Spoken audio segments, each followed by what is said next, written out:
अचानक से एक चील पैर में चिट्ठी पकड़े हुए उड़ते उड़ते राइस्टार के गांव में घुसती है। वह चील काफी खतरनाक और बड़ी सी थी। दूसरी तरफ गांव में राइस्टार प्रैक्टिस कर रहा था। उसको अंदाजा भी नहीं था कि आगे उसके साथ क्या होने वाला है। तभी वही चील आकर चिट्ठी को राइस्टार को देती है और वहां से फौरन उड़ के चली जाती है। राइस्टार चिट्ठी खोल के देखता है तो उस पे मैं आनंद नगर का सरपंच हूँ, राइस्टार हमारी मदद करो, ऐसा लिखा हुआ था। उसके बाद क्या था, राइस्टार अपने बाइक में बैठकर आनंद नगर के लिए जाने लगता है। कुछ घंटे बाद राइस्टार आनंद नगर में पहुंच जाता है और रुककर देखता है तो एक घर के पास काफी ज्यादा भीड़ थी। राइस्टार फौरन बाइक से उतरकर जाकर देखता है तो वहां पर एक आदमी की लाश गंदी हालत में पड़ी हुई थी।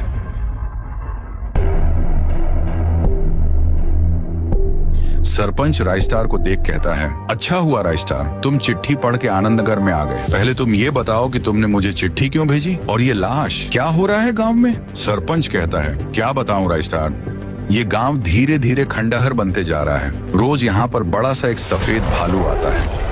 वह काफी खूंखार और मौत का भूखा है। जैसे ही उसे कोई भी इंसान दिखता है वो उधर आकर उस इंसान पर हमला कर देता है। अभी तक उसने 15 लोगों को मार दिया है। रोज गांव के लोग उस भालू से परेशान हैं। लोगों के पीछे पड़ता है। अब तुम ही हमें इस भालू से बचा सकते हो। वह भालू गांव के जंगल की ओर गया है। तभी गांव वाले राइस्टार के नाम से नारा लगाते हैं, राइस्टार जिंदाबाद, राइस्टार हमारी आखिरी उम्मीद है। उसके बाद क्या था, राइस्टार गांव के जंगल की ओर चल पड़ता है। राइस्टार जब जंगल में पहुंचकर छुप के देखता है तो हैरान हो जाता है। वहां वही भालू बैठकर रो रहा था और किसी की याद में डूबा हुआ था। राइस्टार ने सोचा, जरूर इसके साथ कोई अनहोनी हुई होगी, तभी ये इतना रो रहा है। राइस्टार ने सबसे बड़े जंगल में जाने का फैसला किया। जब वो बड़े जंगल में आके अपनी बाइक रुकाता है तो उसे वहां जंगल का रखवाला दिखता है। फिर राइस्टार रखवाले से सवाल पूछता है, अरे भाई, यहाँ पर कोई सफेद भालू रहता है क्या। रखवाला,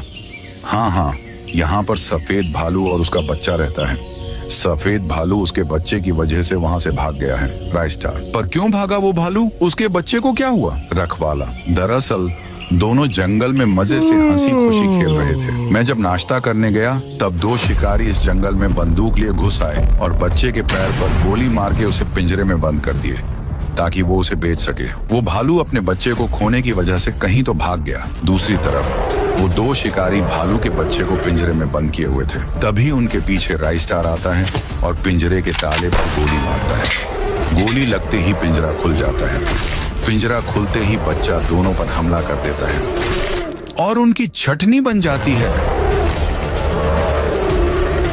फिर राइस्टार बच्चे को उसके पापा से मिलवाता है। दोनों भी बहुत